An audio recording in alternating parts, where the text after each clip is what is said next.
Good morning, Dgit fam, and happy Friday the 13th. Adam Dowd here, closing out another week of tech tidbits for your consumption. Did you order an iPhone this morning? I did not, but I'd be lying if I said at least I wasn't a little tempted. But let's not dwell. It is September 13th, 2019. Try not to break any mirrors or walk under any ladders today, and this is your Dgit Daily. Apple's keynote is over and iPhones are being pre-ordered as we speak, but the biggest announcement made on Tuesday wasn't the iPhone, but what was in it. The Apple A13 Bionic and its 8.5 billion with a B transistors. And I'm just curious, when you're packing in all those transistors, are you actually counting them? Is it like 8,499,999,997, 8,499,999,998, or do they just kind of like dump in a box of transistors, kind of like packing peanuts, and say, yep, that looks like 8.5 billion to me. Let's go get lunch. Getting back to the topic at hand, though, it turns out that the A13 is 77% faster than the Snapdragon 855 in Geekbench 5, and yikes, that's like a lot! What's up with that? Well, we talked before about how Qualcomm is the big man on campus when it comes to Android processors. Well, you know who the big man on campus isn't concerned about? Other campuses. As long as the A13 remains in the iPhone campus, Qualcomm isn't going to have to compete on that level, and frankly, kind of sucks for Android users. So what will it take to get Qualcomm up to speed with Apple? Competition, plain and simple. Hell, we saw Qualcomm release an, air quotes, updated processor in the Snapdragon 855 Plus earlier this year, and it's literally just an 855 that's overclocked and sold under a different SKU. I mean, talk about phoning it in. Not only does Qualcomm not have any competition, well, at least not competition that can sell in the US anyway, but Qualcomm knows it, and because of that, it has strong-armed OEMs into playing ball by its rules, which from a business sense is great for Qualcomm, but from a consumer sense, not so much. Bottom line, chip making is hard, and Apple is arguably one of the best at it, at least in mobile. Qualcomm is number 2, but in Qualcomm's pond, it's number 1, 2, 3, probably 6, and maybe even 8 as well. Which isn't to say that Qualcomm chips aren't fast, but there's little incentive to make them significantly faster, and it's probably going to be that way for a while. But hey, things aren't all bad. We've still got smart screens to make us smile. Dgit Intelligence is our mostly weekly look at the best products you can pick up in a given category, and this week we have a category that I have been lusting after since CES 2018, smart displays. I was one of the first to pre-order a Google Home when it first came out, and the idea of supergluing a screen onto that has been amazing to me. Tragically, I haven't had one yet, but I am expecting a Lenovo Smart Display in a couple of weeks, so I'll finally be able to experience all that goodness. But the Lenovo Smart Display is like a year old already. Surely there must be something better out there. As it turns out, there is! And Andrew Grush, our resident smart home guru, has a few thoughts on the best smart screens that you can buy today. Take it away, Grushy! Hey everyone, Andrew Grush here from Android Authority. Today we're talking about smart displays. Amazon may have pioneered the category, but Google and its partners have quickly caught up. Today's smart displays not only are great for casual listening and everything you do with a smart speaker, but the addition of a screen makes them perfect for virtual recipe books, a portal for watching videos, and even a way to control your smart home without having to yell "OK Google" or "Alexa" at the top of your lungs. Okay, that's probably a situation unique to me because I have 3 kids, but I digress. So let's go ahead and jump right in and take a look at the best 3 options on the market right now.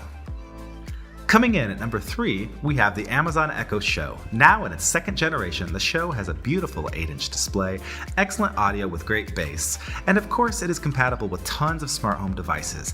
It even has a 2-way doorbell camera feature.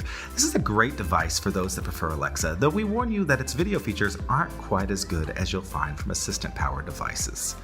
You can pick up the Show for $230. Don't want to spend that much? We recommend taking a look at the Echo Show 5, which is basically a miniature version of the Show and is just $90. At number 2, we have the Google Nest Hub, a 7-inch smart display formerly known as the Home Hub. The Hub is designed as a no-frills option, and that means you get no camera here. The sound quality also isn't quite as good as the show. What you do get is an excellent virtual recipe book and an easy-to-use interface, both of which arguably trump the show. And of course, you get the power of Google Assistant, perfect for asking questions about the weather and a heck of a lot more. It's also worth pointing out that the Hub has better video service support and is tightly integrated with YouTube. At only $149, there's a lot to love here.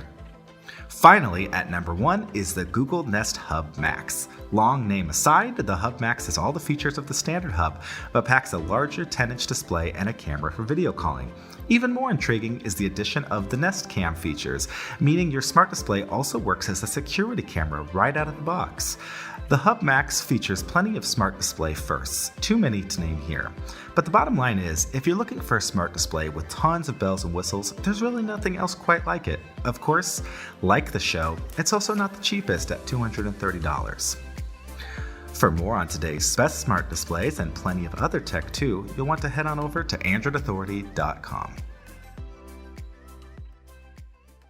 Well, thank you very much, Mr. Grush. We appreciate you making an appearance. And now, if you take Grushy's advice and picked up a display, let us know. Shoot us an email at hello@dgit.com and let us know what you picked up. But for now, it's time for the Roundup!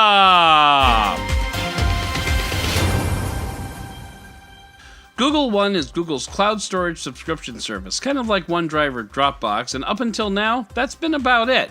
But now, Google One can back up your device to the cloud and restore backups to new devices, which is pretty awesome, depending on how seamless the whole process is. As someone who switches phones frequently, I have to wonder how well that backup and recovery works, especially given multiple phones. I'll have to play with it and get back to you, but in the meantime, subscriptions start at $2 a month.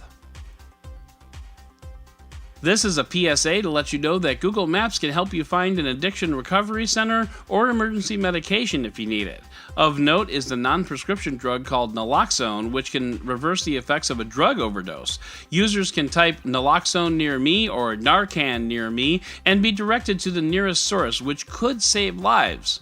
Of course, 911 might be a better use of your phone in that situation, but I'm not a medical professional, nor do I play one on TV. Yesterday, we reported about a bill in California that may classify Uber drivers as employees rather than contractors. Today, Uber says, not so fast. Uber is no stranger to legal battles. It practically bragged about this in the New York Times story, but there was one part of the story that stood out to me. When talking about whether or not Uber drivers were central to Uber's business, the story said, quote, "In order to classify drivers as contractors, legal experts said, Uber would also have to prove that it didn't direct and control them and that they typically operated an independent driving business outside of their work for Uber." And it's that last part that really is the difference maker here. Many Uber drivers also have the Lyft app installed. So would that classify them as operating a driving business outside of Uber? Because I kind of think it might. And Uber, if you have any kind of finder's fee for legal advice, you can email us at hello@dgit.com. We'll let you know where to send the check. And speaking of shady AF business practices, Kickstarter has fired 2 employees over the last 8 days, both of whom were leaders in efforts to unionize the workers there. Of course those employees were not fired for trying to unionize workers. Oh, no. They were fired for performance issues. Oh, right. Performance issues. Thanks for clearing that up, Kickstarter, because until now I thought you were just but it turns out you're actually lying.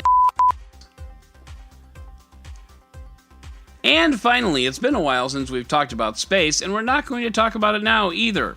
But what I will do is tell you to check out the link in the show notes for the winners of the 2019 Insight Investment Astronomy Photographer of the Year.